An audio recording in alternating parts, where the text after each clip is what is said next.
Hello everyone. तो आज हम करेंगे class 9 chapter 3 atoms and molecule का topic what is an atom. Atom क्या होता है। ठीक है, तो जैसे हम पढ़ के आए हैं डाल्टन एटॉमिक थ्योरी में, all matter is made of very tiny particle, यानी कि जो सारे मैटर है वो बहुत ही छोटे छोटे पार्टिकल से मिलके बना है और उन पार्टिकल को ही हम क्या बोलते हैं, एटम्स बोलते हैं। तो all matter is made of very tiny particle called atom. तो एटम्स को हम क्या बोल सकते हैं, building block of all matters are atom. ठीक है, तो जैसे बिल्डिंग ब्लॉक्स होती है उसका मैटर क्या होता है, एटम्स। यानी कि जैसे have you ever observe a mason building walls, कभी आपने ऑब्जर्व किया है जो मिस्त्री होते हैं जो हमारे घर बनाते हैं तो किस तरह से दीवार बनाते हैं। ठीक है, दीवार, ठीक है, walls. From this walls are room and then a collection of room to form a building. तो वो कैसे वॉल्स बनाते हैं रूम के, और फिर रूम्स मिलके क्या बना देते हैं, एक पूरी बिल्डिंग बना देते हैं। ठीक है, what is the building block of the huge building. तो बिल्डिंग ब्लॉक क्या है ह्यूज बिल्डिंग का, तो बिल्डिंग ब्लॉक क्या हो जाएगी यहाँ पे, ब्रिक्स। ठीक है, what is the building blocks of the huge building. ठीक है, what about the building block of an anthill. ठीक है, यानी बिल्डिंग ब्लॉक क्या है, एंट हिल का, एंट हिल का। तो it is a small grain of sand. तो एंट हिल का क्या है, small grain of sand. Similarly तो जो बिल्डिंग ब्लॉक है मैटर की वो क्या होती है, एटम होती है। जैसे बिल्डिंग ब्लॉक होता है, ठीक है, किसका, एक घर का बिल्डिंग ब्लॉक क्या होता है, ईंट। ईंट से मिलकर घर बनता है, ईंट को जोड़ते जाओ आप पूरा एक कमरा बन जाएगा, फिर कमरों को जोड़ दो तो पूरी एक बिल्डिंग बन जाएगी। ठीक है, एक घर बन जाएगा। तो इसी तरह से अगर आप एटम्स को आपस में जोड़ोगे तो क्या बन जाएगा, एक मैटर बन जाएगा। यानी एटम से मिलकर क्या बन जाएगा, एटम। बहुत सारे एटम्स को एक साथ जोड़ दो तो एक मैटर बन जाएगा। तो इसलिए वो क्या बोलते हैं, building block of all the matters are atoms. ठीक है, अब पढ़ेंगे how bigs are atoms. Atoms कितने बड़े होते हैं। ठीक है, तो atoms are very small, they are smaller than anything that we can imagine or compare with.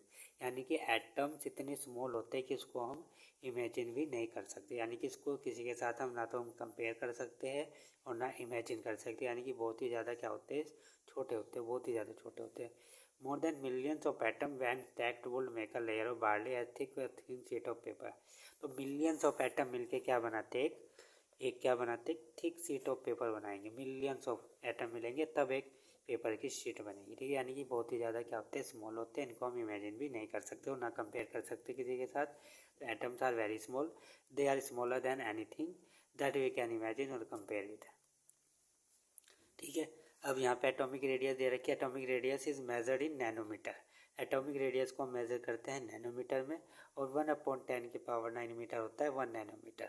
ठीक है, तो 1 मीटर इक्वल हो जाएगा 10⁹ नैनोमीटर। यानी कि 1 मीटर हमारा किसके इक्वल होता है, 10⁹ नैनोमीटर को। और एटॉमिक रेडियस को हम मेजर करते हैं नैनोमीटर में। ठीक है, अब ये साइज दे रखा है। एटम्स ऑफ हाइड्रोजन का साइज कितना है, 10⁻⁻2 है। मोलिकुल ऑफ वाटर 10⁻⁹ है। मोलिकुल ऑफ हेमोग्लोबिन 10⁻⁸ है। ये रेडियाई है किसकी, एटॉमिक साइज, एटम्स की। ठीक है, ग्रेन ऑफ सैंड ये है, आंट ये है, और वाटरमेलन की ये है 10⁻⁻1। ठीक है, अब हमारे पास आता है ये, we might think that if atoms are so small. ठीक है, तो कह रहे कि अगर हमें ये पता है कि जो एटम्स है बहुत ज़्यादा स्मॉल है, इनसिग्निफिकेंट है इसका साइज, तो why should we care about them. तो फिर हमें इनकी इतनी चिंता लेने की क्या जरूरत है, मतलब इनके बारे में पढ़ना ही क्यों हमें इतना ज़्यादा। तो क्यों पढ़ना है, this is because our entire world is made up of atom. तो हम इसलिए पढ़ रहे हैं क्योंकि जो पूरा वर्ल्ड है हमारा एटम से मिलके ही बना है। ठीक है, सारी जो चीज़ें हैं वो किससे मिलकर बनी है, एटम से मिलकर बनी है।